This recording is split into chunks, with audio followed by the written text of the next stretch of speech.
آج کا جو موضوع ہے وہ ہے کہ ہم اپنے گھروں کو بہترین کیسے بنائیں. یعنی بہت سارے موضوعات آ سکتے ہیں اس میں. ہم اپنے گھروں کو اچھا گھرانہ کیسے بنائیں، یا ہم اپنے گھروں کو ایسا گھر بنائیں کہ جس میں امام زمانہ آئے. مثالی گھرانہ بھی کہہ سکتے ہیں. بہت سارے نام ہو سکتے ہیں اس کے، ٹھیک ہے نا. اچھا، اب اس مثالی گھر کے لیے کیا کرنا چاہیے، ایک سوال ہے. قرآن مجید کی جس آیہ کریمہ کی تلاوت کا شرف حاصل کیا، اور اس آیہ کریمہ میں پروردگار عالم ایمان لانے والوں سے مخاطب ہے کہ اے ایمان لانے والوں، تمہاری ایک بڑی ذمہ داری بیان ہو رہی ہے. دیکھیں، قرآن پہلے بھی عرض کیا کہ خود یہ ایک موضوع ہے کہ ایمان لانے کے بعد کیا کیا کام انجام دینے. یہ خود ایک موضوع ہے، اور قرآن مجید کی مختلف آیات میں ان ذمہ داریوں کو بیان کیا گیا ہے کہ ایمان لانے کے بعد مومن و مومنہ کو کیا کرنا ہے. کیا صرف ایمان لیا یہی کافی ہے؟ نہیں، بلکہ اس کے بعد ذمہ داریاں بڑھ جاتی. ان ایک ذمہ داریوں میں ایک ذمہ داری یہ ہے کہ یا ایھا الذین آمنوا، اے ایمان لانے والوں کو بچاؤ اپنے نفس کو اور اپنے گھر والوں کو نارن، آگ سے. یعنی یوں کہے کہ اے ایمان لانے والوں، خود اپنے نفس کو، اپنے آپ کو اور اپنے گھر والوں کو جہنم کی آگ سے بچاؤ. یہ اس کا ترجمہ ہے. اب سوال یہاں پر یہی ہوگا کہ کیسے بچائیں. کوئی تو طریقہ ہوگا، جب قرآن کہہ رہا ہے بچاؤ تو کوئی طریقہ بھی دیا ہوگا. اچھا، اس طریقہ کار میں مختلف چیزیں آئیں گی. میں آپ کے سامنے دو تین روایات بیان کروں گا، ٹھیک ہے.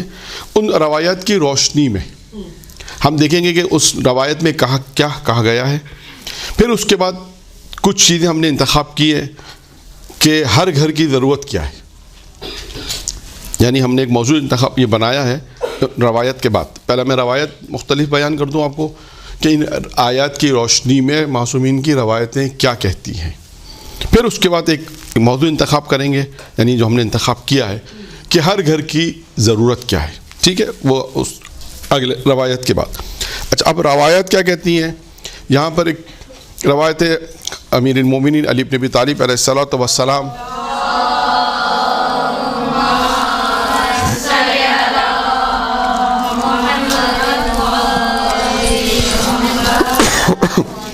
امیر المومنین کی روایت ہے. اس روایت میں امیر نے فرمایا، اس آیت سے مراد ہے تم خود کو اور اپنے گھر والوں کو نیکی کی تعلیم دو اور انہیں ادب سکھاؤ. دو مطلب اس روایت میں معصوم نے ارشاد فرمائے.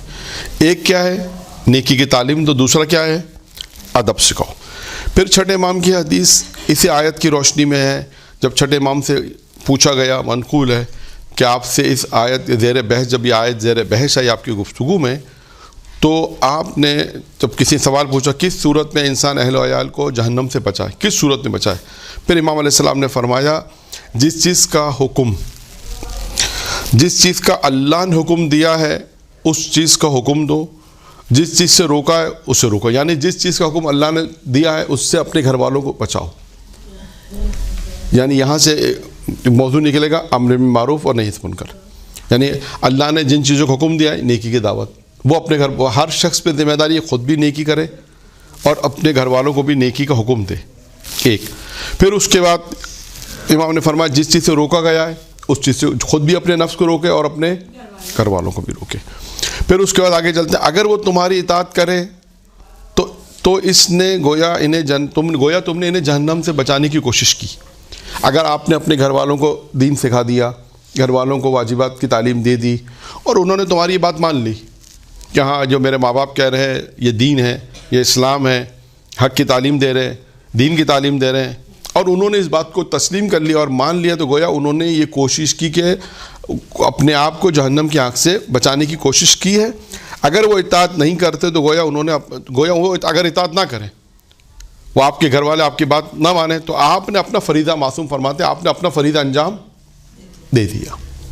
یعنی خلاصہ کیا ہوا اس روایت کا کہ اس روایت میں یہ ہے کہ انسان کے اوپر اپنی جو گھر کا نگہبان ہے، بعض روایتوں میں نگہبان سربراہ کہا گیا ہے، اور یہ بھی ہے کہ جو سربراہ ہے اس سے پوچھ گچھ بھی زیادہ ہوگی کیونکہ اس کی لوگ بات مانتے ہیں.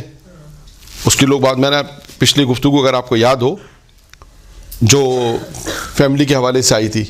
میں نے کہا تھا بالخصوص خواتین کی اگر گھر میں بات سنی جاتی ہے, ہوتا ہے نا بعض اوقات خواتین, بڑی خواتین کی سنی جاتی ہے, یا مطلب بہت سے گھروں میں ہوتا ہے کہ کوئی ایک بڑا ہوتا ہے جس کی بات لوگ سنتے ہیں, سربراہ جسے ہم کہتے ہیں. اب اس کی بڑی ذمہ داری بن جاتی ہے یہاں پر. اگر وہ اپنے گھر والوں کو برائی سے روک رہا, خود بھی بچے سے روک رہا تو ٹھیک ہے, اگر وہ نہیں روک رہا تو روز قیامت وہ جواب دے گا کہ کیوں اس نے گھر والوں کو, اپنے سربراہ نے کیوں اپنے ماتحت جو افراد تھے ان کو کیوں نہیں روکا روز قیامت. یعنی یہ کہ اپنے ایمان لانے والوں اپنے آپ کو, اپنے نفس کو اور اپنے گھر والوں کو جہنم کی آنکھ سے بچاؤ. مراد یہاں پر یہ ہے کہ نیکی کا حکم دو اور برائی سے روکو. اچھا, اب یہاں پر یہ دو روایتیں ہو گئیں, ٹھیک ہے. اب اس کے بعد ایک روایت اور ہے, اور اس روایت میں بھی یہی ارشاد فرمایا ہے.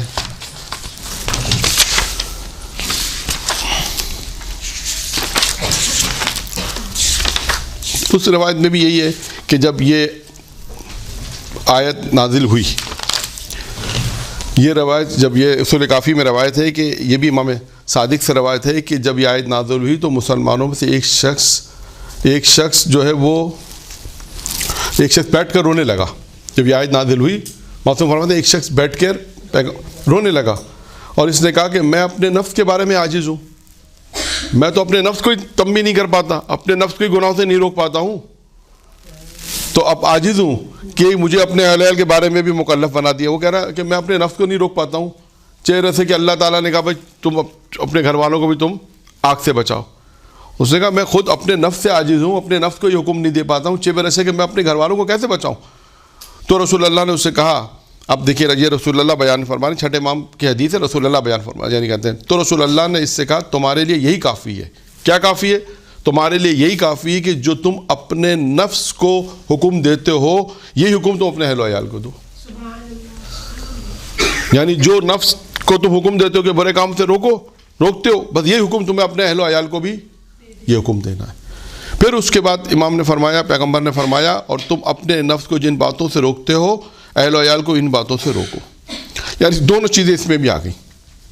یہاں اس روایت کا خلاصہ بھی یہی ہے کہ جن باتوں سے تم اپنے نفس کو روکتے ہو اور جن باتوں کو تم حکم دیتے ہو وہی کام تم نے اپنے گھر والوں کے ساتھ کرنا. گھر والوں کو بھی تم نے اپنے نیکی کا حکم دینا اور برائی سے روکنا. تو یہ دیکھیں یہ خلاصہ اس آیت کا کہ اپنے گھر والوں, اپنے آپ کو اور اپنے گھر والوں کو جو انسان آگ سے بچائے, جہنم کی آگ سے. اس سے کیا مراد ہے؟ اس سے مراد یہ ہے کہ جس طرح انسان اپنے نفس کو روکتا ہے برائی سے, اسی طرح اپنے گھر والوں کو بھی روکے گا. جس طرح اپنے نفس کو حکم دیتا ہے کہ نیک کام کرو, اسی طرح گھر والوں کو بھی وہ حکم دے گا. اگر انہوں نے بات مان لی, وہ بھی پیغمبر معصوم نے فرمایا اگر تمہاری بات تمہارے گھر والے بچے مان لیتے ہیں تو گویا انہوں نے اپنے آپ کو جہنم سے بچانے کی کوشش کی, اور انہوں نے نہیں مانا تو آپ نے گویا اپنا فریضہ پورا کر لیا. یہاں تک ہو گئی ایک بات. اب ایک موضوع ہم نے جو انتخاب کیا کہ دیکھیں اس کو یوں ہم نے بیان کرنے کی کوشش کرتے ہیں کہ ہر گھر کی 6 چیزیں ضرورت ہیں. ہر گھر کی ضرورت 6 چیزیں, اس کو ہم یوں بیان کرتے ہیں. وہ 6 چیزیں کیا ہیں جو ہر گھر میں ہونی چاہیے؟ ہو سکتا ہے زیادہ بھی ہو, لیکن ایک روایت آپ کو سنانی ہے. اس روایت کی ذمہ میں یہ بات میں کر رہا ہوں اس لیے. ہر گھر کی ضرورت 6 چیزیں. کون کون سی 6 چیزیں؟ وہ نمبر 1 ہے سکون, راحت. نمبر 2 کیا ہے؟ علم. نمبر 3 کیا ہے؟ عزت. نمبر 4 کیا ہے؟ بلندی, ترقی, بلند ہونا. نمبر 5 کیا ہے؟ دعا کی قبولیت. اور نمبر 6 ہے توانگری. توانگری کسے کہتے ہیں؟ بے نواز, بے نیاز.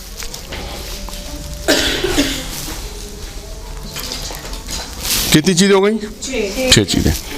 یعنی ہر گھر کی اگر ہم اس کو یوں بیان کریں کہ ہر گھر کی ضرورت 6 چیزیں. اب آپ سوچیں یہ 6 چیزیں میں پہلی چیز کیا ہے؟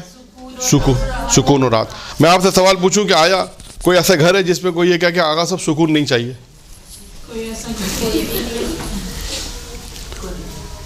ہر گھر کیا کہے گا؟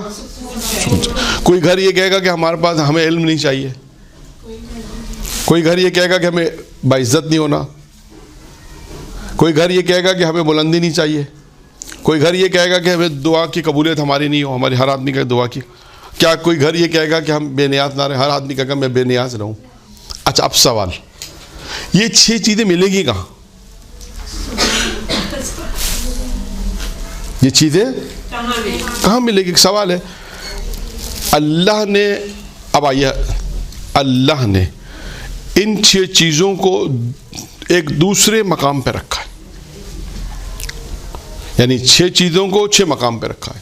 یہ حدیث قدسی ہے, پروردگار عالم نے جناب موسیٰ پر وحی نازل کی اور کہا موسیٰ ہم نے 6 چیزوں کو 6 چیزوں میں رکھا ہے. کیا کہا؟ ہم نے 6 چیزوں کو 6 چیزوں میں رکھا ہے. اب اس کی مثال میں آپ کو دے دوں کیسے. پہلے ایک مثال, عرفی مثال دوں کہ آیا کیسے ہو سکتا ہے. اب آپ جیسے بہت آسان مثال ہے اس کی. ایک مثال تو آسان یہ ہے کہ آپ جہاں ہمارے گھروں میں تجوری ہوتی ہے, بینکوں میں لاک اپ ہوتا ہے, اس میں ہم کیا رکھتے ہیں؟ نقد, زیورات, سونا, چاندی, کیش. یعنی ایک چیز کو ہم دوسری چیز کے اندر رکھ دیتے ہیں. ایک چیز کو دوسری چیز میں رکھا جاتا ہے, مثال کے طور پر سیو کر دیتے ہیں. ہاں, سیو کرنے کے لیے. اسی طرح بہت ساری چیزیں آپ کو ایسی بہت سی مثالیں ملیں گی کہ آپ جو ہے وہ ایک چیز کو دوسری چیز کے اندر سیو کر لیتی ہیں, یا اس کو اگر استعمال نہیں کرنا تو رکھ دیا, یعنی ایک چیز دوسری چیز کے اندر موقوف ہے. اور بھی بہت سی مثالیں ہو سکتی ہیں. اب آئیے اس روایت کے اوپر کہ اللہ نے کہا موسیٰ ہم نے 6 چیزوں کو 6 چیزوں میں رکھا ہے. نمبر ایک کیا ہے؟ نمبر 1 ہے سکون. اللہ کہتا ہے موسیٰ ہم نے سکون اور راحت کو جنت میں رکھا ہے. لوگ اسے دنیا میں تلاش کرتے ہیں. راحت اور سکون کہاں پر ہے؟ جنت میں. لوگ اسے کہاں تلاش کرتے ہیں؟ دنیا میں تلاش کرتے ہیں. نمبر 1. نمبر 2, خدا کہتا ہے موسیٰ ہم نے علم کو بھوک میں رکھا ہے. بھوک یعنی تکلیف. ہم نے علم کو تکلیف میں رکھا ہے. لوگ اسے بھرے پیٹ پہ تلاش کرتے ہیں, سیری پہ تلاش کرتے ہیں. بھوک علم کہاں ہے؟ تکلیف میں ہے. لوگ اسے بھوک کو علم کو ہم نے کہاں رکھا ہے؟ بھوک میں, یعنی تکلیف میں رکھا ہے. اور لوگ اسے کہاں تلاش کرتے ہیں؟ بھرے پیٹ پہ, یعنی کھانا وانا کھانے کے بعد. مثال کے طور پہ یہ کنایا ہے اصل میں روایت میں, یعنی تکلیف میں رکھا ہے. علم کو ہم نے رکھا ہے تکلیف میں. لوگ اسے آرام میں تلاش کرتے ہیں. اس کو آسان یوں سمجھ لیں آپ, تکلیف کے مقابلے میں آرام آئے گا. یعنی علم اتنی آرام سے آنے والا نہیں ہے. علم کے لیے انسان کو زحمت کرنی ہے. علم کو انسان کے لیے تکلیف ہے. آپ پرانے علماء کے واقعات سنیں, جو نجف کے قوم کے جو واقعات ہیں آج سے 50 سال پہلے 100 سال پہلے جو واقعات ہیں, کہ علم کتنی تکلیفوں میں انہوں نے علم کو حاصل کیا ہے. تو اللہ کہتا ہے ہم نے علم کو رکھا ہے تکلیف میں. لوگ اسے راحت اور آرام میں, اس کو آسان ترجمہ یوں کر لیں کہ اسے آرام میں تلاش کرتے ہیں. ٹھیک ہے. تیسری چیز ہے عزت. اللہ کہتا ہے اے موسیٰ ہم نے عزت کو نماز شب میں رکھا ہے. لوگ اسے سلاطین کے دربار میں تلاش کرتے ہیں. کہاں تلاش کرتے ہیں؟ سلاطین کے دربار میں. بادشاہوں کے دربار میں ہم سمجھتے ہیں کہ کسی بادشاہ کے پاس بیٹھنا, کسی وزیر کے پاس بیٹھنا, کسی منسٹر کے پاس بیٹھنا, ہم سمجھتے ہیں یہ ہماری عزت میں اضافہ ہو رہا ہے. اللہ کہتا ہے موسیٰ ہم نے عزت کو رکھا ہے نماز شب میں. لوگ اسے سلاطین کے دربار میں تلاش کرتے ہیں. نمبر 4 کیا ہے؟ بلندی. خدا کہتا ہے موسیٰ ہم نے بلندی کو رکھا ہے تواضع اور انکساری میں. لوگ اسے غرور اور تکبر میں ڈھونڈتے ہیں. ہم نے بلندی کو کہاں رکھا ہے؟ تواضع انکساری میں رکھا ہے. لوگ اسے کہاں تلاش کرتے ہیں؟ لوگ اسے تکبر میں تلاش کرتے ہیں. وہ سمجھتے ہیں کہ شاید غرور تکبر کرنے سے انسان بلند ہوتا ہے. جبکہ بلند کیسے ہوتا ہے انسان, آگے کیسے بڑھتا ہے؟ تواضع کرتے ہیں. اس کی بہترین مثال جو لوگ ایک مثال دیتے ہیں کہ جو جس درخت پہ پھل ہوتے ہیں وہی جھکتا ہے. ٹھیک ہے. اور آئیے دعا کی قبولیت. خدا کہتا ہے موسیٰ ہم نے دعا کی قبولیت کو حلال رزق میں رکھا ہے, حلال روزی میں رکھا ہے. خدا کہتا ہے موسیٰ ہم نے دعا کی قبولیت کو حلال روزی میں رکھا ہے. لوگ اسے قیل و قال میں ڈھونڈتے ہیں, ادھر ادھر تلاش کرتے ہیں. اور آخری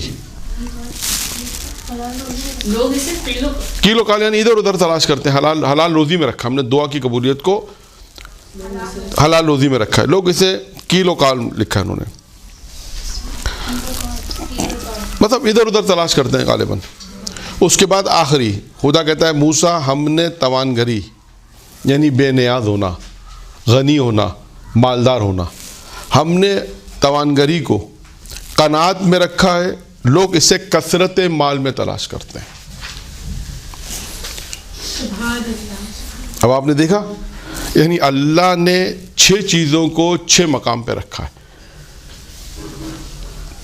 یہ ایک حدیث آج کے ہمارا موضوع تھا, ایک حدیث کا, کہ ہر گھر کی 6 چیزیں ضرورت ہے.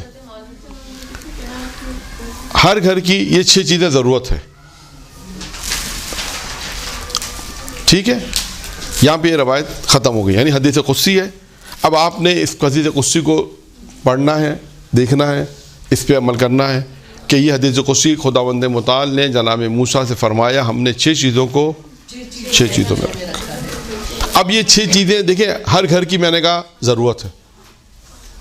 اسی طرح سکون ہے, علم ہے, عزت ہے, بلندی ہے, دعا کی قبولیت ہے, توانگری ہے. اچھا اب آتے ہیں اس موضوع کے ایک دوسرے حصے پر. ٹھیک ہے, یہ تو ایک 6 چیزیں 6 گھر کی ضرورت ہو گئی. یہ آدمی کو کسی طرح حاصل کرنی ہے. اللہ نے دیکھیں یہ 6 چیزوں کے مقامات بھی بیان کر دیے کہ موسیٰ ہم نے ان کو کہاں رکھا ہے اور لوگ اسے کہاں تلاش کرتے ہیں یہ بھی بتا دیا. یعنی کوئی چیز اللہ نے چھپائی نہیں آپ سے. اللہ نے کہا یہ 6 چیزیں ہیں یہاں ملیں گی, اور دنیا والے کہاں تلاش کرتے ہیں وہ بھی اللہ نے بتا دیا.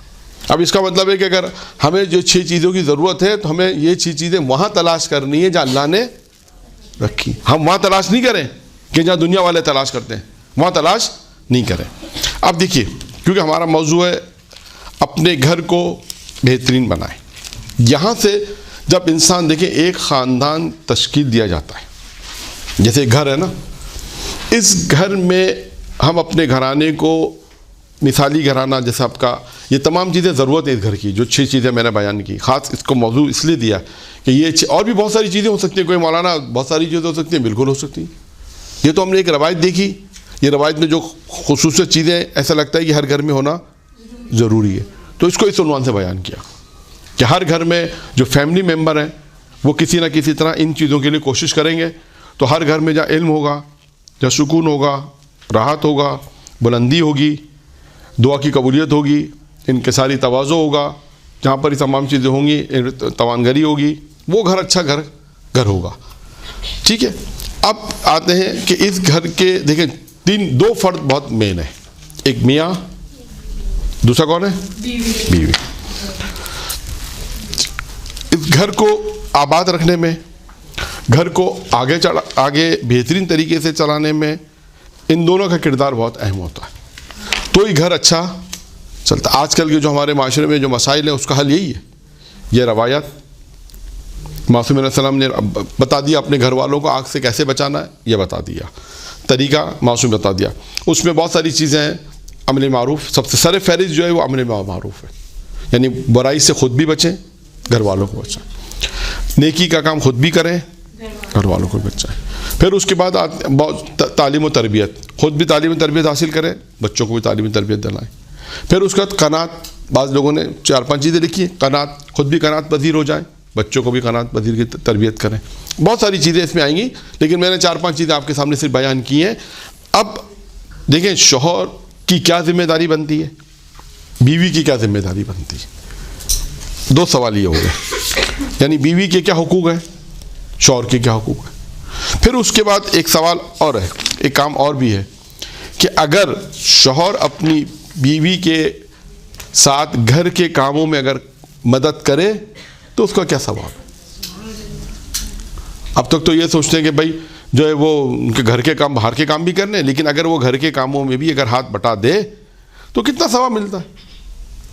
اور اگر عورت کے لیے بھی اپنے گھر کے کام کرے تو اس کی کیا کیا ذمہ داری ہے, شوہر کی کیا ذمہ داری ہے. کہ پہلے دیکھیں ہم نے ایام فاطمہ میں شروع میں آپ کو بیان کیا کہ 3 صفتیں جو ہیں وہ عورتوں میں بری ہیں, مردوں میں اچھی ہیں, یہ بیان ہو گیا. پھر عورتوں کی 10 خصوصیات وہ بھی ہم نے بیان کر دی, جو اللہ تعالیٰ نے بیان کی کہ کون سی صفت پروردگار عالم نے 10 عورتوں کی 10 صفتیں دی, وہ بھی بیان کر دی. تو آج کا جو یعنی خاص درس کا جو موضوع تھا وہ یہ تھا کہ ہم اپنے گھروں کو اچھا کیسے بنائیں. مثالی تو ایک ایسا موضوع ہے, مثالی گھرانہ تو کلی ہے, اس کو ہم کہہ سکتے ہیں خوشحال گھرانہ, مثالی گھرانہ, ایسا گھر جس میں امام آئے.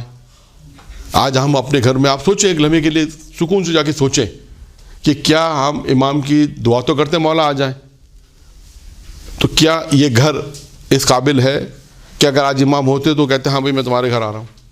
کیا اگر تمام وہ چیزیں مہیا ہیں تو انسان خوش ہو اور نیکی کرے اور دعا کرے اور بہتر کرے, اور نقص ہے کوئی کمی ہے تو اس کو دور کرے.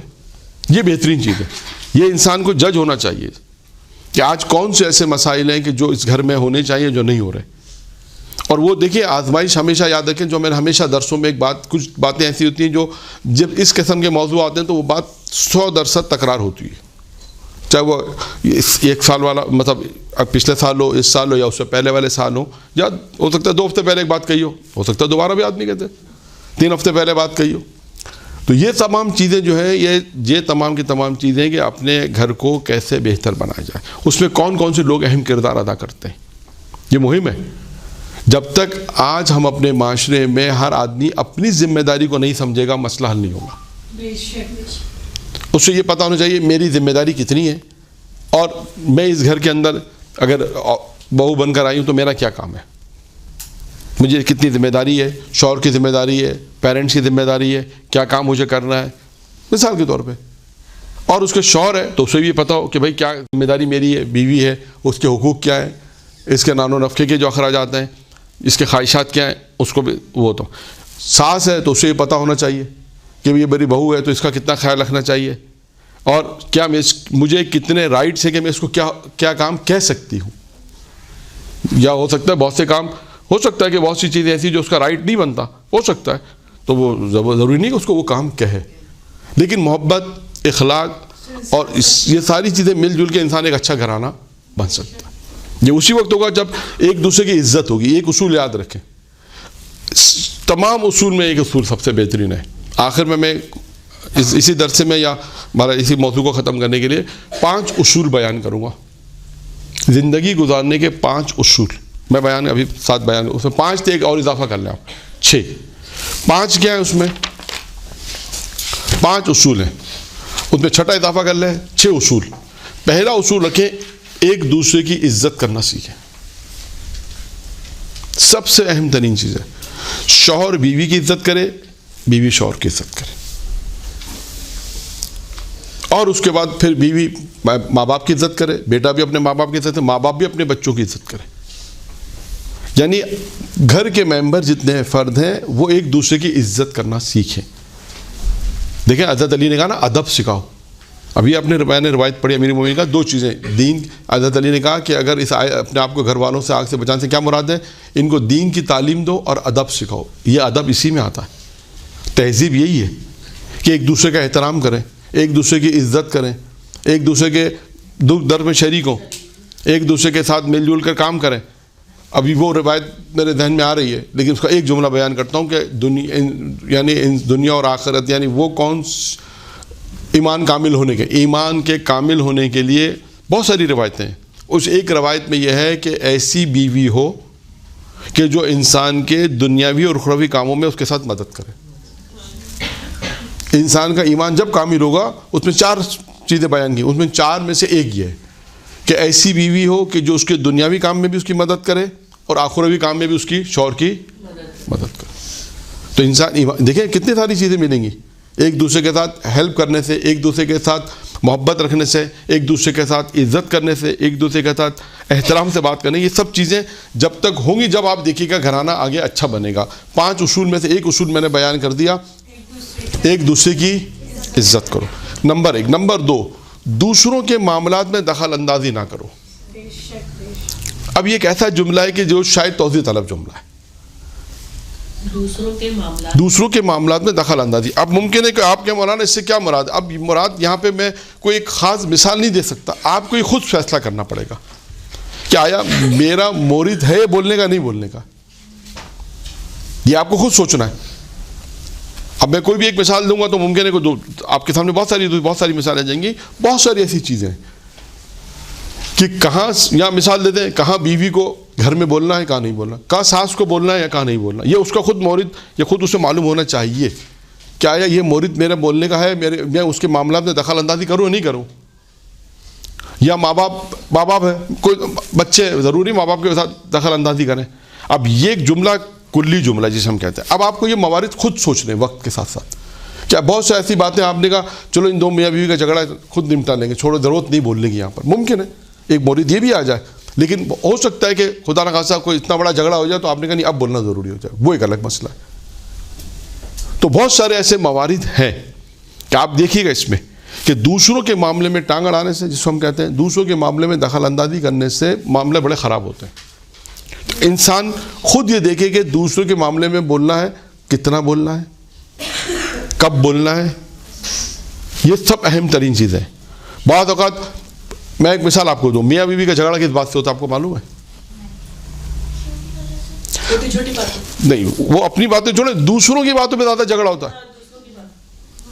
دوسروں کی باتوں پہ اس نے ایسا کیوں کہا، اس نے ایسا کیوں کیا. اب یہ میاں بیوی اس بات میں لڑ لیں کہ اس کو ایسا کہنا چاہیے تھا، اس کو ایسا نہیں کہنا. بھائی اس نے کہا نہیں کہا، آپ سے کیا ربط ہے؟ ان کا جو معاملہ تھا، اس خاتون نے کیا کہا، مطلب جو بات بھی تھی خاندان کی تھی، غیر خاندان کی تھی، شادی میں گئے کہیں گے، اس نے اس کو ایسا بولا. اب شوہر کیا کہہ رہا ہے، اس کو ایسا نہیں بولنا چاہیے، اور بیوی کہہ رہی ہے آپ کیوں اس کی فیور کر رہے ہیں. اب وہ دونوں اس بات پہ لڑ لیں کہ اس نے جو کہا صحیح کہا یا غلط کہا. دوسرے رشتہ دار کو لے کے، ہاں دوسرے رشتہ دار کو لے کے، دوسرے مثال کے طور پہ کوئی ایسی بات تھی جس میں ان دونوں کا کوئی معاملہ نہیں ہے. اصل جھگڑا عموماً ہوتا ہے میاں بیوی کا اپنا آپس میں جھگڑا. مثال ہے کسی بات پہ جھگڑا ہو گیا، عموماً بہت سے جھگڑے ایسے ہوں گے جس سے میاں بیوی کا ربط ہی نہیں ہے، اور جھگڑا ہے اور ناراض ہو گئے. ہاں تو یہی کہنا، اب کہنا مقصد یہ کہ کسی نے کچھ کہا، آپ نے کہا اچھا کسی نے کچھ، ہمارا تو مربوط نہیں ہے نا، ہمارا مربوط نہیں ہے، ختم، بات ختم ہو گئی، جھگڑا ہی نہیں ہوگا. اس نے صحیح کہا، غلط کہا، کیوں کہا، کس لیے کہا، یہ ہم سے مربوط ہی نہیں ہے، ہم سے مربوط نہیں رہتا، جھگڑا ہی نہیں ہوگا. تو عموماً بہت سی جگہ پہ یہ بھی دیکھا گیا ہے کہ جھگڑا ہوتا کیوں، پہلے اس کو بھی دیکھنا ہے. آپس میں کوئی جھگڑا ہو جائے ٹھیک ہے، میاں بیوی کوئی بات ہو گئی ٹھیک ہے، مسئلہ نہیں ہے، انڈرسٹینڈنگ میں ہونی چاہیے. لیکن بہت سے جھگڑے ایسے ہوتے ہیں کہ میں نے دیکھے، یا بہت سی باتیں سننے میں آتی ہیں، مسائل ہوتے ہیں وہ اسی طرح ہوتے ہیں کہ بھائی اس نے ایسا کہا، اس کو ایسا نہیں کہنا چاہیے، یا شوہر اس کی فیور لے رہا ہے یا بیوی اس کی فیور کر رہی ہے، وہ دونوں آپس میں لڑ رہے ہیں اس بات کے اوپر. کسی کا ایک دائرہ ہے. آپ جتنا دائرہ آپ کم کریں گے اتنا مسائل آپ کے حل ہوں گے. دیکھ لیے گا جتنا کم انسان دوسروں کے معاملات میں، دوسروں کے کام میں مداخلت کرے گا، دوسروں کے معاملات میں، یا دوسروں کو بحث قرار دے گا، موضوع قرار دے گا، اتنا معاملہ زیادہ خراب ہوگا. بہتر ہے کہ دوسروں کے معاملات سے مراد یہی ہے، نہ دوسروں کی گفتگو زیادہ ہم کریں، نہ دوسروں کے معاملات میں زیادہ پڑھیں، نہ دوسروں کے معاملات زیادہ ٹانگ اڑائیں. ضرورت جہاں پر ہے وہ انسان خود محسوس کرے گا ہاں یہاں میری ضرورت ہے بولنے کی، تو بولے، نہیں خود یہ لوگ نمٹ لیں گے. وہ خود ہی ہم سے آ کے ہاں وہ الگ مسئلہ ہے، وہ ایک الگ موضوع ہے کہ آ کے خود، اگر آپ مثال کے طور پہ آپ کے بعد آ کے مشورہ مانگنا چاہتے ہیں کہ بھائی یہ مسئلہ ہو گیا، مطلب والدہ گرامی آپ اس مسئلے کو کیسے حل کریں گے، مثال ہے، تو والدہ اس میں آ کے ڈسکس کر رہے، دیکھو بیٹا ایسے نہیں، ایسے، یہ الگ چیز ہے. یا ابا والد کے بعد آ کے کہا، تو والد سے کہا بھائی ایک مشورہ ہے، تو مشورہ کر دیا. یا والد سے کہا اچھا بتائیں غلطی کس کی ہے، مثال ہے. تو انہوں نے کہا بھائی اب دیکھیں یہ فیصلہ بین اللہ ہوتا ہے، یعنی اللہ کو حاضر و ناظر جان کے جب آپ سے فیصلہ کرایا جائے تو آپ یہ دیکھیں، یہ نہیں دیکھیں کہ میرا بیٹا میری طرف ہے یا میری بیٹی میری طرف ہے. نہیں، اگر داماد کی غلطی ہے تو آپ داماد سے بولیں غلطی نہیں ہے، داماد کی اگر غلطی نہیں ہے تو بولے نہیں تمہاری غلطی نہیں، بیٹی کی بولے تمہاری غلطی ہے. یہ بین اللہ فیصلہ ہونا چاہیے. اگر وہ آپ کو اس معاملے میں کبھی ایک مثال دے رہا ہوں تو خیر بات لمبی نہ ہو جائے، تاکہ سمجھانے کا مقصد صرف اس جملے کی، کیونکہ میں نے یہ جملہ ایک جگہ پڑھا تھا ایک مجلس میں، تو پورا درس ایک طرف تھا، یہ جملہ ایک طرف تھا، اور درس کے بعد خواتین کا درس تھا، اس میں کسی نے یہی پوچھا کہ مولانا آپ نے جو کہا نا کہ دوسروں کے معاملات میں نہیں بولنا، اس سے مراد کیا ہے؟ اس لیے میں اتنی توضیح دے رہا ہوں کہ یہ کلی جملہ ہے، یہ آپ کو جج کرنا ہے کہ کہاں مجھے بولنا ہے کہاں مجھے نہیں بولنا، یہ آپ کو جج کرنا ہے. آپ نے کہا کہ یہاں ضرورت ہی نہیں، ہمارا معاملہ ہی نہیں، ان دونوں کا معاملہ ہے، وہ نمٹ لیں گے خود ہی. مثال کے طور پہ بہت ساری ایسی باتیں ہوں گی، یا آپ آہستہ آہستہ آپ کو ججمنٹ ہوگا، ہو سکتا ہے شروع میں ججمنٹ نہ ہو، لیکن آہستہ آہستہ آپ کو ہوگا کہ ہاں کہاں بولنا ہے اور کہاں نہیں بولنا. ایک جملہ، دوسروں کے معاملات میں دخل اندازی نہ کریں. تیسرا، کسی سے توقع نہ رکھیں. اچھا یہ تمام چیزیں دیکھیں روایت سے مربوط ہیں. کوئی ایک خاص معصوم کی روایت بیان نہیں کر رہا میں, یہ مختلف روایتوں سے ایک اصول بنتے ہیں.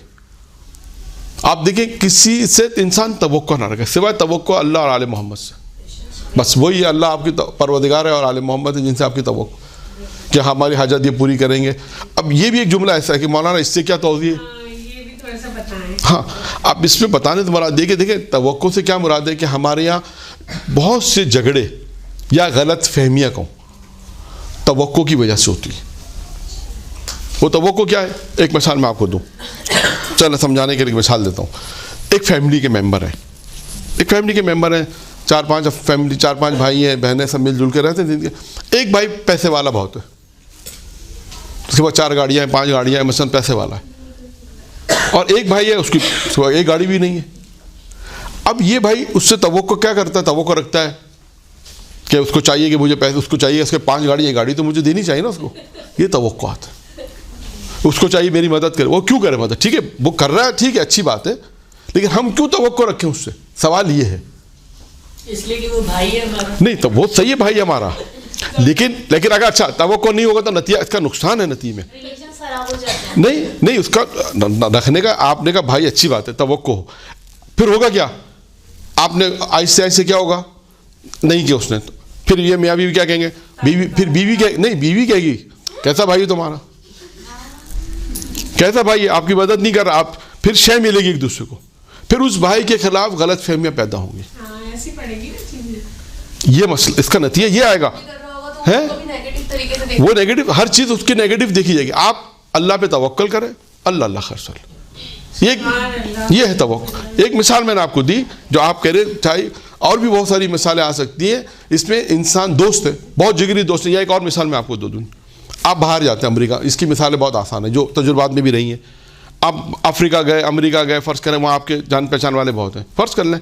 اب وہاں آپ جاتی کیا سوچیں گے؟ ہاں وہاں ہمارے جاننے والے اتنے, ایئرپورٹ پہ ہمیں لینے آئیں گے, وہ وہاں ہمیں اپنے گھر میں رکھیں گے. یہاں سے آپ نے ان کے لیے گفٹ لیے, اور آپ نے اتنے دوستوں کا ہمارا امریکہ میں بڑے فلاں جاننے والے ہیں, اور آپ بے فکر ہم تو وہاں جائیں گے تو ہمارے کو شاپنگ بھی وہ کرائیں گے, امریکہ کے شہر بھی بڑے گھمائیں گے.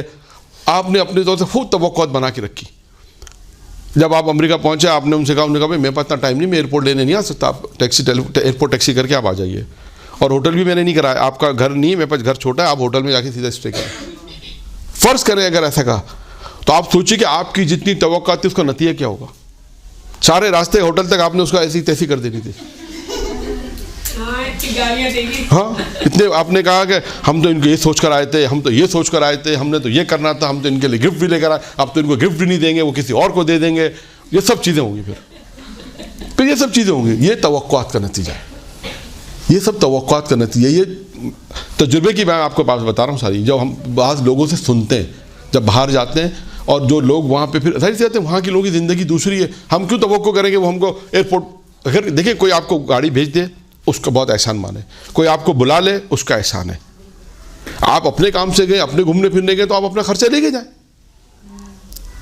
آپ اپنے کام سے گئے, اپنے گھومنے پھرنے گئے, آپ اپنے آفس کے لیے گئے تو آفس آپ کو جو بھی کام سے گئے کمپنی گھر دے گی, آفس گھر دے گی, آپ کی مزے مسئلہ ہی نہیں ہے. آپ گھومنے پھرنے جا رہے ہیں ان کے بیہاف کے اوپر کہ وہ ہم کو اپنی گاڑی بھی دیں, روزانہ ٹائم بھی دیں, وہ جاب کی چھٹی بھی کریں, ہمیں امریکہ میں بھی گھمائیں, آسٹریلیا میں گھمائیں, مثلاً مختلف شہروں میں. یہ اچھا اب نہیں ہوگا. فرض کر لیں سگا بھائی بھی آپ کا ہے, چل آپ سگے بھائی کی مثال لے لیں, وہ بھی اگر نہیں کر پاتا, اپنی اس کی جاب ہے 12-15 گھنٹے کی جاب ہے, اس کی بیوی جاب کرتی ہے, تو آپ کہیں گے تو خواہ مخواہ یہاں رہے, ہم تو کہیں اور ہی چلے جاتے, زیادہ بہتر تھا, کیونکہ آپ نے جو توقعات کی وہ پورا نہیں کر سکتے تھے آپ کی توقعات کو. تو آپ نے توقع کیوں رکھے؟ سوال یہ کہ آپ اسی طرح اپنے شہر میں بھی رہ کر سکتے ہیں. یہ تو میں نے ایک باہر کی اس لیے مثال دی کہ یہ سب ہوتے ہیں باہر, یہ مسائل پیش آتے ہیں, اور ان کے کبھی جھگڑے نہیں ہوتے. آپ یاد رکھیے گا جو کسی سے توقع نہیں رکھتے, کیونکہ انہوں نے اس بات کو سوچا کہ بھائی میں اپنے کام سے جا رہا ہوں, وہ آگے ایئرپورٹ پہ آگے ٹھیک ہے لینے, نہیں آئے میں گاڑی کر کے اپنا ہوٹل چلے جاؤں گا, وہ آگے ملنے اچھی بات ہے, نہیں آئے, کوئی دوستی میں فرق نہیں پڑے گا, کیونکہ مجھے اس سے توقع ہی نہیں کوئی. اگر وہ اپنے گھر پہ بلا لے فبیا اچھی بات ہے, محبت ہے, اس نے بلایا, اس نے کھانا کھلایا, وہ ملا, آپ جو گفٹ لے کے گئے تھا آپ نے گفٹ دیا, ختم. آپ نے خواہ مخواہ ایک توقع لگا کے رکھی کہ وہ پورا مہینہ میرے ساتھ گھومے پھرے گا, پورا مہینہ میرے ساتھ یہ سارے کام کرے گا, اور مجھے یہاں گھمائے گا پھرائے گا, اور جو توقع پہ پورا نہیں اترے گا تو آپ کی غلط فہمیاں, پھر مس انڈرسٹینڈنگ, پھر انسان کے دل میں تمام چیزیں پیدا ہوتی. یہ ہے اصل چیز توقع کی. تو لہٰذا انسان توقع رکھے گا. دیکھیے بہن بھائی ہے, محبت اپنے مقام پر ہے, محبت ہے, کرنی بھی چاہیے, تمام کام انسان کرے.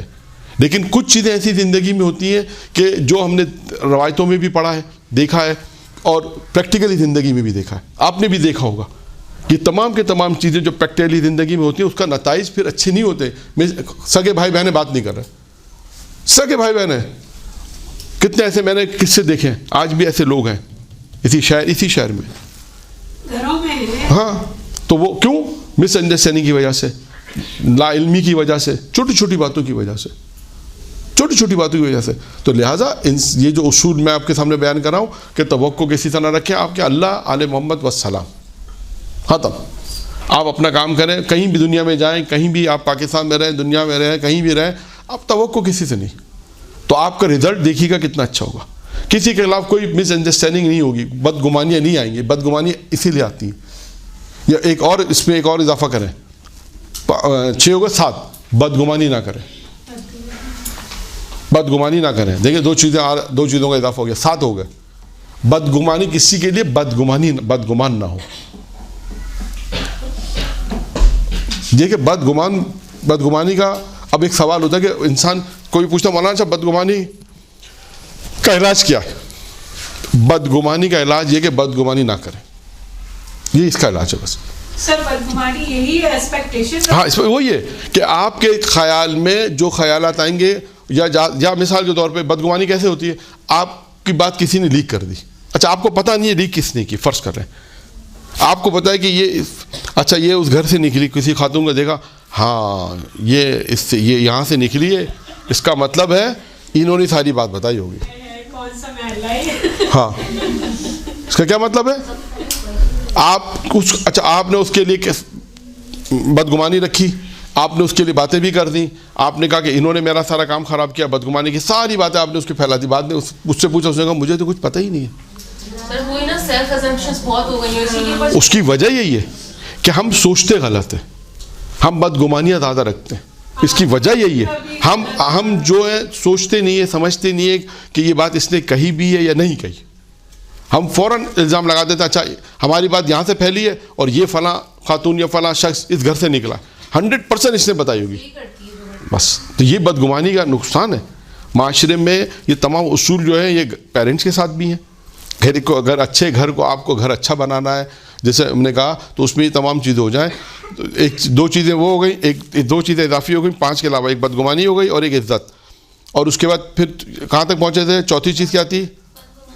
کسی سے توقع نہ کرے, بدگمانی چوتھی. اب آ جائیں 5ویں چیز. 5ویں چیز ہوگی میرا خیال ہے 5 6 7, ہاں 5ویں چیز ہے غصہ نہ کرے. غصہ بہت خطرناک چیز ہے. دیکھیں یہ غصہ سارے کام خراب کرتا ہے. اب غصے کو کنٹرول کرنا یہ آنا چاہیے. کبھی کبھی انسان غصے کو کیسے کنٹرول کرے گا یہ اس کو سیکھنا چاہیے, پریکٹس کرے کہ بھائی غصہ آ رہا ہے تو اپنے آپ پہ کیسے کنٹرول کرے. اس کو پڑھے, یا بہت ساری چیزیں, غصہ آئے انسان, وہ بہت ساری چیزیں جو بھی ہے, جس طرح ٹھنڈا پانی پیے, بات میں کہ نہیں غصہ ہے تو بیٹھ جائے, یہ روایت نہیں ہے کہ غصہ ہے تو بیٹھ جائے, اور غصہ نہیں کرے, کوشش کرے. کیونکہ غصے کی روایت میں کہ شیطان یہ کہتا ہے کہ مومن جب غصہ میں ہوتا ہے تو وہ میرے سامنے ایسے ہوتا ہے جیسے کسی کھلاڑی کے سامنے فٹ بال ہوتی ہے نا, بال, یعنی وہ جہاں بال کو کک مارے بال چلی جاتی. کہا مومن میرے ہاتھ میں ایسے ہوتا ہے, جو چاہوں اس کے منہ سے نکال سکتا ہوں. اور غصے میں آپ دیکھیے کتنے کام خراب ہوتے ہیں. اسی کہا جاتا ہے غصے کو کنٹرول کرو, اور کوشش یہ کریں شروع سے ہی کہ غصہ انسان نہ کرے, ورنہ زندگی کے دیکھیں غصے میں انسان بہت کچھ جو بول دیتا ہے, بعد میں معافی تو مانگ لیتا ہے, لیکن ساری زندگی وہ زخم رہتے بھرتا. کیونکہ اردو محاورہ ہے نا اردو کا کہ تلوار کا زخم بھر سکتا ہے, زبان کا زخم کبھی نہیں بھرتا. اس کی وجہ یہ غصہ ہی ہوتا ہے, اس جذبات ہی ہے. غصہ نہیں کریں گے نا تو پھر کہیں گے میٹھی چھری ہے یہ. ہاں وہ الگ مسئلہ ہے. اچھا اس کے بعد آ جائے ایک چیز اور ہے, 6ٹھی چیز ہے زبان پر کنٹرول. یہ بھی زندگی گزارنے کا اصول ہے, یہ سب سے بڑی بات. ہاں زبان پہ کنٹرول جو ہے نا یہ بھی اہم ترین چیز ہے.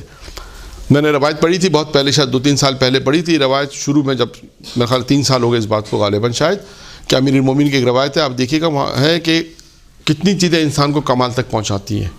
6 چیزیں ہیں جو انسان کو کمال تک پہنچاتی ہیں. ان 6 چیزوں میں 2 چیزیں چھوٹی ہیں. امین نے فرمایا 2 چیزیں چھوٹی ہیں. اس میں ایک زبان ہے اور ایک دل ہے. ایک زبان ہے جو انسان کو کمال تک پہنچاتا ہے, اور یہی زبان ہے جو انسان کو جہنم میں بھی پہنچاتا ہے. یہ پیغمبر کی روایت ہے کہ جہنم میں اکثریت جانے والوں کی وجہ کیا ہوگی؟ زبان. یہی ہے. تو زیادہ انسان زبان پر کنٹرول کرے. پھر اور 7واں اصول لے لیں, صبر و تحمل, برداشت, تحمل, صبر و تحمل. اور اس میں 8واں بھی ایک اضافی کر لیں. چلیں 8 اصول ہو جائیں گے, آہستہ آہستہ تو بناتے رہیں گے, بہت سارے بن جائیں گے. 8واں بھی شامل انکساری تواضع. انکساری تواضع. چلیں یہ 8 اصول سمجھ لیں کہ ایک بنیادی طور پہ ایک اچھے ایک انسان زندگی گھر کو آباد رکھنے کے لیے ایک 8 اصول سمجھ لیں آپ. یہ 8 چیزیں 8 اصول بیان کر دیے کہ زندگی کو بہتر بنانے کے لیے. سر آپ نے جو توقعات کا بتایا وہ سب باتیں درست ہیں, لیکن سر ایک ہوتا ہے نیچر ہے انسان کا کہ جب ہم کسی کے ساتھ اچھا کرتے ہیں نا کسی کے برے وقت میں, تو ہمیں ایک ایکسپیکٹیشن بن جاتی ہے. یہی سمجھانا ہے, یہی سمجھانا ہے. دیکھیں یہی سمجھانا ہے کہ ابھی ایک انشاءاللہ تعالیٰ کبھی موقع ملے گا تو وہ موضوعات میں ڈھونڈ کے بتاؤں گا آپ کو. موضوعات لکھیں بعض لوگوں نے کہ جناب لقمان کی بھی ایک روایت ہے اس میں, اور بھی بہت ساری ہیں. میں انشاءاللہ یا تو بعد میں پھر کسی جلسے میں کہ کون سے وہ 2 مقامات ہیں جو انسان ہر وقت یاد رکھے اور کون سے 2 مقامات ہیں جو انسان بھول جائے. یہ میں اگلے جلسے میں, اگلا جلسہ جو شروع کروں گا انشاءاللہ, ابھی 5 بج گئے, ٹھیک ہے نا. اگلا جلسہ میں اسی بات پہ آپ کو سوال کا جواب دے دوں گا تاکہ آپ کو اس سوال کا جواب بھی مل جائے گا, اور وہ سوال ایک روایت بھی بیان ہو جائے گی. جناب لقمان نے اپنے بیٹے کو وصیت کی 2 چیزیں ہمیشہ یاد رکھو اور 2 چیزیں ہمیشہ بھول جاؤ. وہ 4 چیزیں انشاءاللہ وقفے بعد وہ موضوع شروع کریں گے. پھر اس کے بعد شوہر کی ذمہ داری کیا ہے اور بیوی کی ذمہ داری کیا ہے, یہ بیان کریں گے انشاءاللہ. ٹھیک ہے, درود پڑھیں محمد و آلہ. اچھا آ جائیں, اب آ جائیں شوہر کی ذمہ داریاں پہلے بیان کر دیتے ہیں. کیا خیال ہے؟ جیسے مناسب سمجھے. اچھا دیکھیں, آئیے شوہر کی ذمہ داریوں میں دیکھیں, ویسے تو بہت ساری آپ نے سنی ہوں گی, بہت ساری ہوں گی, جن میں چند ایک بیان کر دیتا ہوں. خاندان کے لیے یعنی شوہر کی ذمہ داری میں پہلی ذمہ داری کیا ہے کہ وہ اپنے گھر یعنی خاندان کے لیے بھاگ دوڑ کرے گا گھر کے اخراجات کے لیے. پہلی ذمہ داری اس کی یہ ہے کہ وہ اپنے گھر کے جو اخراجات ہیں, اخراجات کے ذمہ کس کے ہے؟ ذمہ کس کے ہے؟ مرد کے ذمہ. بس اس کی پہلی ذمہ داری کیا بنتی ہے کہ وہ کمائے, محنت کرے, کمائے اور اپنے گھر کے اخراجات کو 1. 2 بیوی بچوں کے لیے نیکی کرے, بیوی بچوں کے ساتھ نیکی کرے, اور یہ عمل طول عمر کا باعث بنتا ہے. بہت سے لوگ ہوتے ہیں باہر بہت اچھے ہوتے ہیں, بیوی بچوں کے ساتھ سب سے زیادہ برے ہوتے ہیں. باہر ہنسی مذاق بھی ہے, باہر بہت اچھا مزاج ہے, اخلاق بھی اچھا ہے, دوستوں میں جائیں تو بہت اچھا مزاج, گھر آتے ہی ہو خراب ہو جاتا. تو کیا ہے کہ شوہر کی ذمہ داری میں ایک ذمہ داری ہے کہ بیوی بچوں کے ساتھ نیکی کرے, اور یہ روایت میں ایک الگ سے پھر جملہ لکھا ہے کہ یہ عمل اس کا عمر اس کی طولانی ہونے کا ایک سبب بنتا ہے. نمبر 3 ایک رسول خدا کی ایک حدیث ہے جس میں 5 چیزیں بیان کی گئی ہیں ایک مرد کے لیے کیا کرنا ہے. رسول خدا فرماتے ہیں, رسول خدا کے کلام کی روشنی میں صلی اللہ علیہ محمد اجل فرجم. رسول خدا نے فرمایا, میرے بھائی جبرائیل نے مجھے عورتوں کے حقوق کے بارے میں اتنی تاکید کی کہ مجھے گمان ہونے لگا کہ مرد کے لیے جائز نہیں ہے کہ وہ عورت کو اف تک کہے. اتنی زیادہ تاکید کی ہے رسول خدا کہتے ہیں جبرائیل, میرے بھائی جبرائیل نے میرے لیے. نمبر 1 کیا ہے؟ اے محمد, جبرائیل کہتے ہیں رسول, اے محمد عورتوں کے بارے میں خدا سے ڈرو. یعنی یہ پیغام ہم تک پہنچانا ہے, ٹھیک ہے. عورتیں امانت الہی ہیں اور امانت کا خیال کرو. عورتیں مردوں پر حقوق رکھتی ہیں, لہذا ان سے مہربانی سے پیش آؤ اور سختی نہ کرو. آج بھی آپ دیکھیں کتنے ایسے گھرانے جو ویڈیوز دیکھنے میں آتی ہیں پاکستان کے شہروں میں یا بہرحال کہیں بھی شہروں میں کہ وہ مارتے بھی ہیں, جو ظلم بھی کرتے ہیں, یا بہرحال بہت ساری چیزیں ایسی آتی ہیں, وہ اس کی جہالت کی وجہ سے, سب جہالت کی وجہ سے.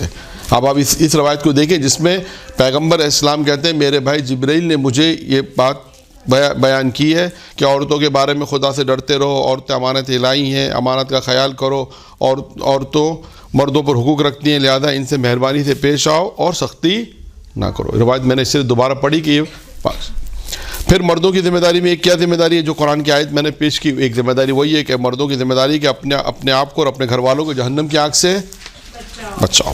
یہ 4 ذمہ داریاں یہ آ گئیں. یہ روایت, اچھا ایک روایت تو بیان ہو گئی. اچھا اب آئیے ایک بہت خطرناک روایت ہے. مرد کے لیے 5ویں ذمہ داری محتاط رہے. کس بات سے محتاط رہنا ہے؟ یہ بھی ذہن میں ہے کہ محتاط رہے کس بات سے.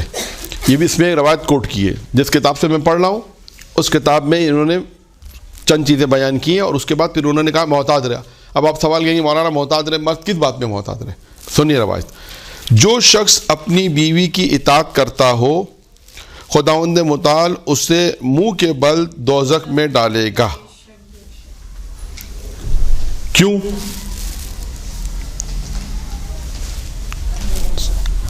دوبارہ پڑھ رہا ہوں روایت, غور سے سنیے گا, سوال ذہن میں آئے تو پوچھیے گا. اب یہ روایت مکمل نہیں ہوئی البتہ. روایت کیا ہے؟ جو شخص اپنی بیوی کی اطاعت کرے گا خداوند متعال اسے منہ کے بل دوزخ میں ڈالے گا. بیوی کی اطاعت, ہاں کوئی سوال ذہن میں آ رہا ہے؟ پوچھا رسول خدا سے پوچھا کہ بیوی کی اطاعت سے کیا مراد ہے. یہاں پر کیا مراد؟ اب سنیے کیا مراد ہے. رسول خدا نے کیا کہا؟ آپ نے فرمایا عورت کو شادی بیاہ میں, عید کے جشن میں, شرکت میں باریک لباس پہننے کی درخواست وہ کرے اور مرد قبول کر لے. بس یہ ہے. اگر اس کا خلاصہ یوں بیان کیا جائے کہ اگر ایک عورت یہ کہتی ہے اپنے شوہر سے کہ بھائی مجھے شادی میں جانا ہے, جشن میں جانا ہے, پروگرام میں جانا ہے, مہندی کا پروگرام ہے, مائیوں کا پروگرام ہے, ولیمہ ہے, بہت ساری چیزیں اس میں آ سکتی ہیں, بہت ساری چیزیں, اور میں ایسا لباس پہن کے جو باریک لباس ہے, اور شوہر کے ٹھیک ہے تمہاری مرضی پہن کے جاؤ, کوئی حرج نہیں ہے, اس کی بات مان لے, وہ درخواست کرے اور وہ قبول کرے, تو پیغمبر فرماتے ہیں کہ ایسے شخص کو اللہ جہنم میں منہ کے بل ڈالے گا جو اپنی بیوی کی اطاعت ان معنوں میں کر رہا ہے کہ وہ ایسی درخواست کرے جو خدا کو, اس کو ہم اپنے الفاظ میں کہیں کہ اس نے ایسی درخواست کی جو خدا کو پسند نہیں تھی اور اس نے قبول کی. کہا ٹھیک ہے تم جاؤ, چیبے رسے کہ اس کو یہ کہنا چاہیے کہ بھائی حجاب کے ساتھ جاؤ, ایسا لباس مت پہنو جو اسلام نے پسند نہیں ہے, اسلام کو, اللہ کو پسند نہیں ہے, ائمہ کو پسند نہیں ہے, یہ مت پہنو, بلکہ اس بات پہ وہ خوش ہو رہا ہے اور اجازت بھی دے رہا ہے. مثلا اجازت دے رہا ہے تو اس کا نتیجہ یہ ہوگا. 5ویں چیزیں مرد کو محتاط رہے ان معنوں میں. اس کے بعد ہے ایک اور چھٹا ہے کہ مرد کو چاہیے کہ صاف ستھرا رہے. پھر اس کا 7واں ہے کہ حق مہر ادا کرے, اور عورت کا مقام. 8ویں چیز ہے عورت کا مقام. اب عورت کا مقام سے یہاں دیکھیں, یہاں پہ حضرت علی علیہ السلام نے ایک وصیت کی امام حسن علیہ السلام کو, اور 8 مردوں کی خصوصیتیں پھر ختم ہو جائیں گی. میں نے واجب چیزیں بیان کر دی ہیں, اور بھی بہت ساری چیزیں, لیکن میں نے مختصر کر کے بیان کیا ہے کہ یہ 8 کم از کم 8 کام تو مرد کو کرنے ہیں.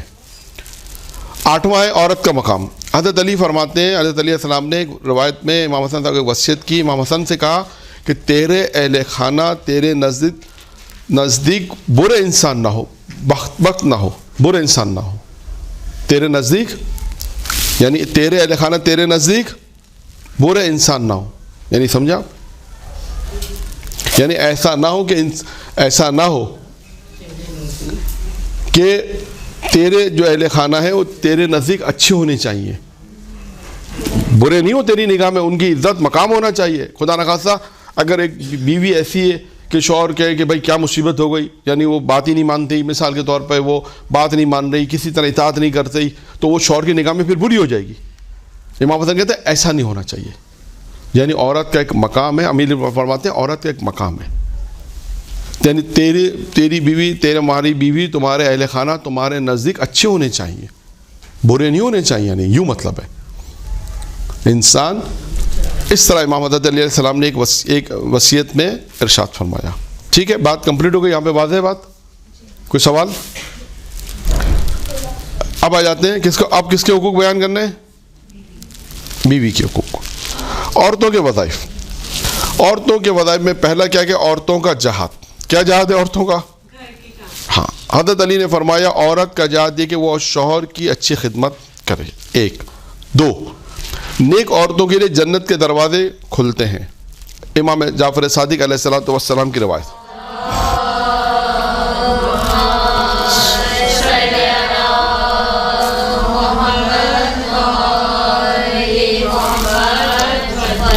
نیک عورت، دیکھیں ایک نیک عورت کو کس پہ فضیلت دی جا رہی ہے؟ ایک نیک اور صالح عورت 1000 غیر صالح مردوں سے بہتر ہے. یعنی ایک عورت اگر نیک ہے اور صالح ہے، اچھی ہے کردار میں، وہ 1000 ان مردوں سے بہتر ہے جو غیر صالح ہیں. معصوم فرماتے ہیں، چھٹے ماں فرماتے ہیں جو عورت اپنے شوہر کی 7 دن خدمت کرتی ہے. کتنے دن؟ 7 دن اگر خدمت کرتی ہے تو چھٹے ماں فرماتے ہیں اس پر دوزخ کے 7 دروازے بند ہو جاتے ہیں اور جنت کے 8 دروازے کھل جاتے ہیں. اس پہ کسی سبحان اللہ نہیں بولا؟ یعنی دوزخ کے دروازے بند ہو جائیں اور جنت کے دروازے کھل جاتے ہیں. یعنی سوچیں کہ شوہر کی اطاعت میں پروردگار عالم اسے کیا عطا کرتا ہے. یہ ہے ٹھیک ہے. اس کے بعد 2 صفتیں عورتوں کی بیان ہو گئی کہ نیک عورتیں، عورت کا مقام، نیک عورتیں جنت کے دروازے ان کے لیے کھل جاتے ہیں. چھٹے امام کی روایت بیان کر دی. اب آتے ہیں بہترین عبادت. جو عورت اپنے شوہر کو پانی پلاتی ہے اسے 1 سال کی عبادت کا ثواب ملتا ہے. ایسی عبادت، اور وہ عبادت کیسی ہوگی؟ ایسی عبادت کے جس میں دن کو روزہ اور رات کو مشغول نماز ہو، اور ہر گھوٹ کے بدلے، معصوم فرماتے ہیں ہر گھوٹ کے بدلے جنت میں ایک شہر ملتا ہے اور 60 گنا اس کے معاف ہوتے ہیں. آپ دیکھیں یعنی روایت میں ثواب کتنا آیا ہے، دونوں طرف ہے. شوہر اگر بیوی شوہر کی خدمت کرتی ہے اور شوہر اگر بیوی کی خدمت کرے تو ثواب بھی ہے اس میں. ابھی دیکھیں ابھی عورتوں کی بات ہو رہی ہے. سر ہر بدلے میں، ہر گھونٹ کے بدلے میں اسے جنت میں ایک شہر ملتا ہے. معصوم فرما رہے ہیں چھٹے روایت میں بہترین عورت وہ ہے. ٹھیک ہے. اور آگے چلتے ہیں عورتوں پر مردوں کے حقوق. اب رسول خدا کی حدیث ہے، جلدی بیان کرتا ہوں اس کو میں تھوڑی سی. عورتوں پر مردوں کے حقوق. نمبر 1 رسول خدا کی روایت. مرد کا عورت پر یہ حق ہے کہ عورت اپنے گھر میں مرد کا ساتھ دے. 1 اپنے شوہر سے محبت کرے. 2 اسے پسند کرے. 3 اس پر غصہ نہ کرے. 4 اس سے راضی رہے. 5 اور وعدہ وفا کرے. 6 اس کے بعد ہے کہ فعل حرام سے اپنے آپ کو بچائے. 7 8 میں شوہر کے مال میں خیانت نہ کرے.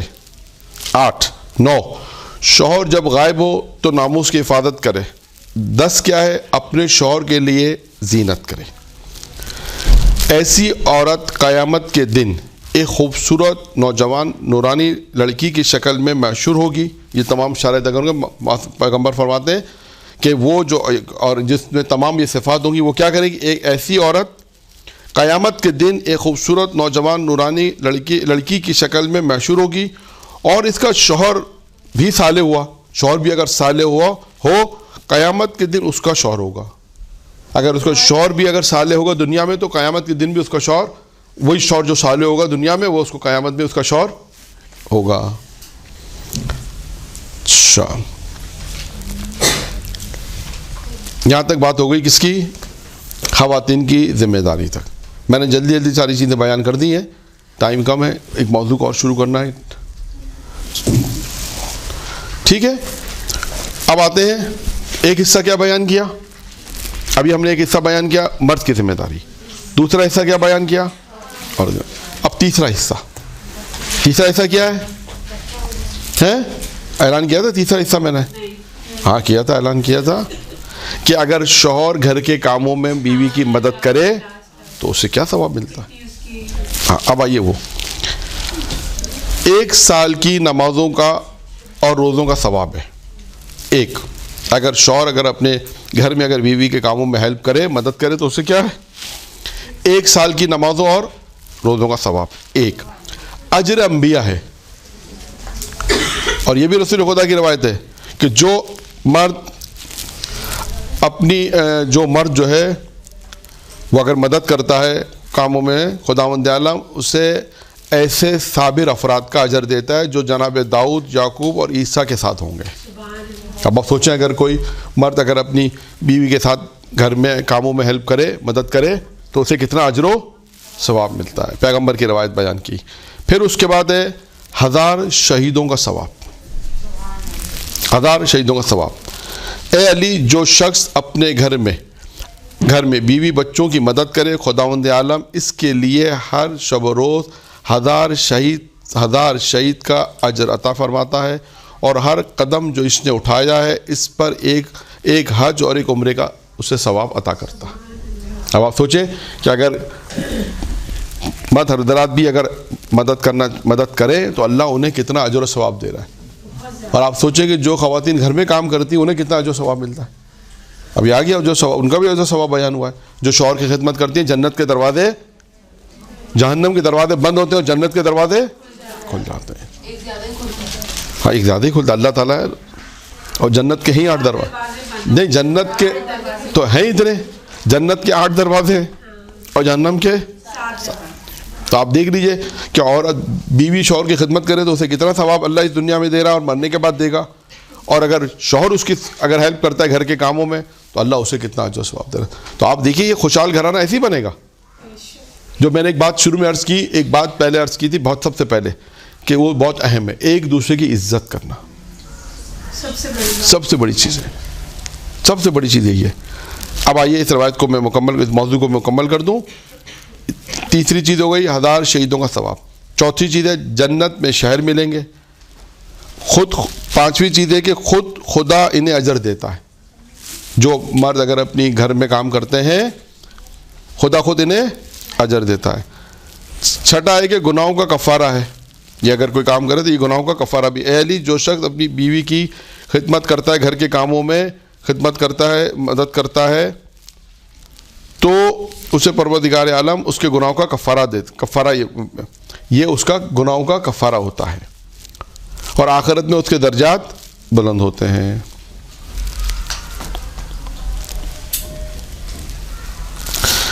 پیغمبر فرماتے ہیں اے علی جو شخص بیوی کی خدمت کرتا ہے گھر کے کاموں میں اس کی مدد کرے تو اور اسے عیب نہ جانے تو اس کی یہ خدمت اس کے گناہوں کا کفارہ ہے اور آخرت میں بلند درجات کا باعث ہے. یہ اب ایک روایت ہے کافی طولانی اس کو چھوڑ دیتا ہوں. اس میں بھی بہت اجر و ثواب بیان کیا ہوا ہے. مختصر یہ کہ اس میں بھی بہت ساری چیزیں بیان کی گئی ہیں. اس میں بھی یہ کہ اگر کوئی شخص اگر اپنے گھر میں کام کرتا ہے تو اسے 1000 عابد کا 1000 حج و عمرے کا 1000 غلام آزاد کرانے کا اس طرح ایک طولانی روایت ہے جس میں اس کو بہت زیادہ اجر و ثواب ملتا ہے. درود پڑھیں محمد و آل محمد پر.